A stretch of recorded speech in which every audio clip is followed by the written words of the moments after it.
Hello everyone, this is Irxali speaking, still doing Mesmer weapon comparison, or rather weapon sets comparison. This time starting with Sword Focus Scepter pistol set.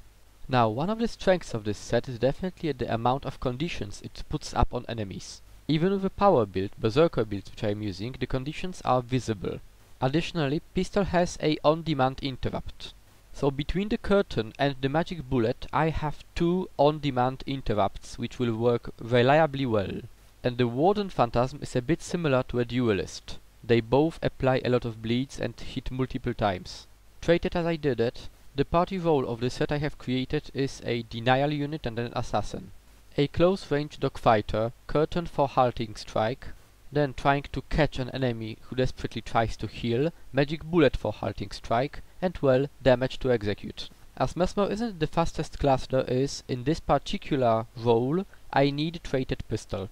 First, because magic bullet gets on 20-second cooldown. Second, because I need the range. Please note this set is not a different greatsword type of set. Scepter deals more damage than greatsword on about 600 range. Enemies never know if confusion which is put on them comes from a rabid player or berserker player. And I have less burst, but higher attrition. The clones come from Scepter 1, Scepter 2 and Sword 3. Because I have a lot of clones, especially with Deceptive Evasion, I have traded Shattering the boons. And unlike Greatsword, Scepter pistol puts you in the middle of the fray, close to enemies. This means you have quite a lot of opportunities to have those clones where you need them. I would classify this set with more or less this trading as a support executioning attrition set. You go in close, but even if you are afar, then you can select your target and stun it. You want to go there and make maximum chaos with the pistol and curtain, select a low hit point target and stick to it. Then your role is to either select and execute an enemy which left the team, or support everyone and use Nullfield in such a way that your duelists will combo. The main weakness of this set is the fact that duelists can be body blocked, that you have only 900 range on the Scepter pistol set which doesn't have a lot of defenses, the fact that you don't have any type of might generation which would actually push your conditions to the realm of dangerous, and the fact you need to strip stability. What you do get is instant clone generation with Scepter 2 and more defenses than on Greatsword. So you trade range and boon strip from a Greatsword for some defenses on Scepter pistol and reliable interrupt. In short, we are talking about a fun utility set which is able to deal quite a lot of damage and is amazingly versatile, even if a bit on a whoops not much defenses side. Right, about those defenses.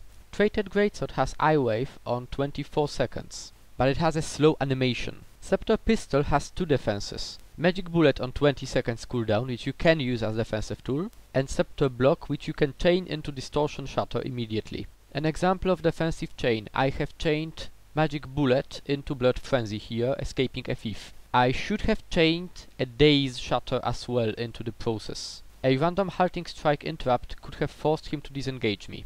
And here, I am chaining Scepter to block, getting a block from an enemy, and when the clone appears, I am using Distortion Shatter to buy me time for some healing. What is actually fascinating, you can see I am able to outmaneuver two thieves even being quite green at this set, as in I can't play it well enough. Note I am still struggling with shattering properly and with interrupting properly and with interrupting particular targets. So yes, this set definitely does have some potential. And more or less here they have managed to get the upper hand, they have outmaneuvered us. Overwhelmed by numbers, my curtain was a bit too late, I wasn't able to get Menace up fast enough. I was totally outside the position, didn't port fast enough and I got killed. And we all got killed.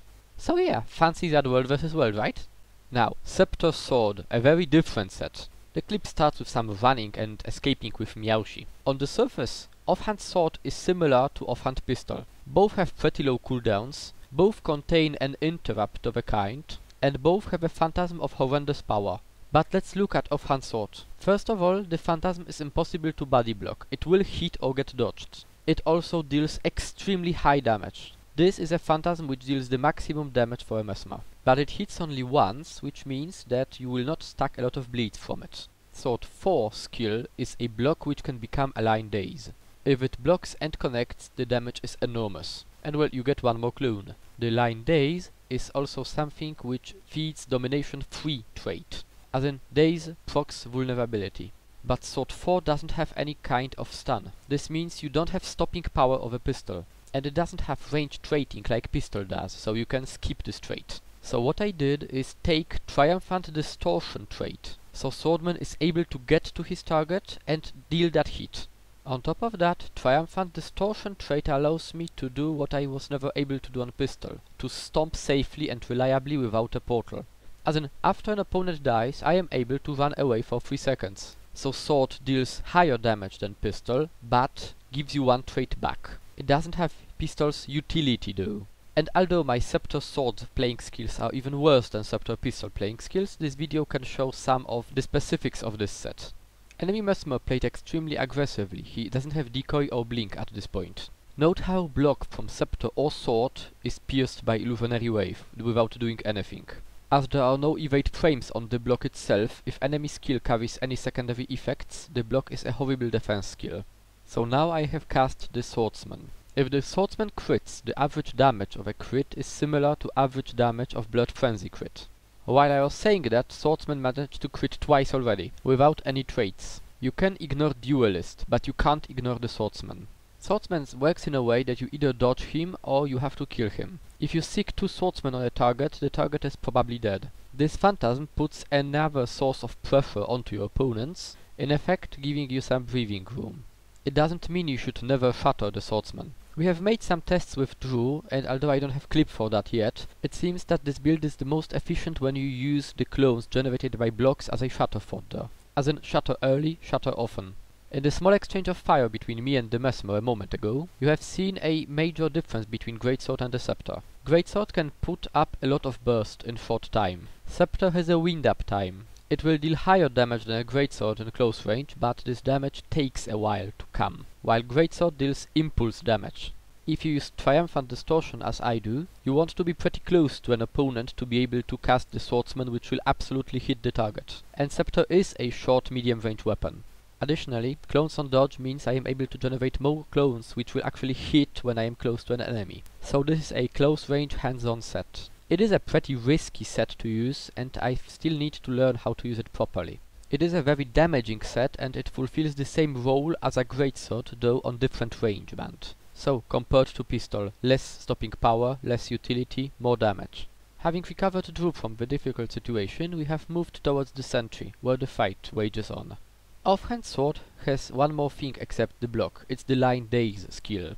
It's a good interrupt skill, though not as good as Magic Bullet. It has one great advantage. Combined with Domination 3 trait, it is actually the line vulnerability generation. At this point in the fight, my role is mostly to strip enemy boons. Guardians and Elementalists live or die on boons.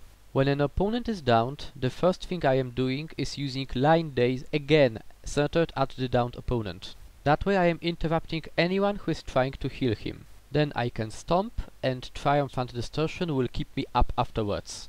This did earn me an unrequited love of a Confusion condition thief. And Confusion plus Poison plus low hit points means I am downed. I did prolong with Blood Frenzy as long as I could, so Link could rally me. There are situations which are simply outside our control, no matter what build you have. Please note one thing. A block got fired. It means that I wasn't hit, and that a clone was generated, and that someone got dealt damage. Doesn't matter whom in a fight like this. Treat this type of block as a randomly flung AoE which hits someone. Then you find an opponent with lower hit points and use Scepter 3 or Swordsman against him.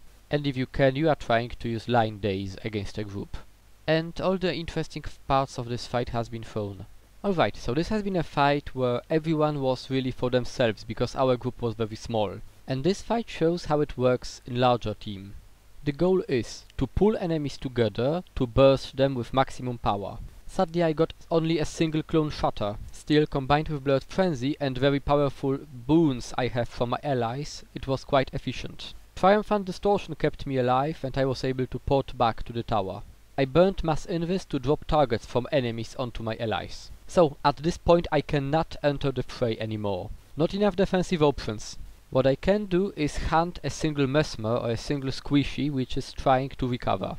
It may not be a lot, but it means one Mesmer is not attacking our allies, and one Guardian is trying to desperately get me off the Mesmer. So in conclusion, what I get from combining Triumphant Distortion with a sword is a very reliable hard-hitting phantasm which will have a hit, and which allows me to enter the fray, create clones from blocks and dodge, shatter, afterwards portal away and return to the fight hanging out on the boundaries of the fight. In a way, 2 rows of a single character, which depend on how many defenses I have. Interesting and worthy exploring. Thank you for watching, Uxalis out.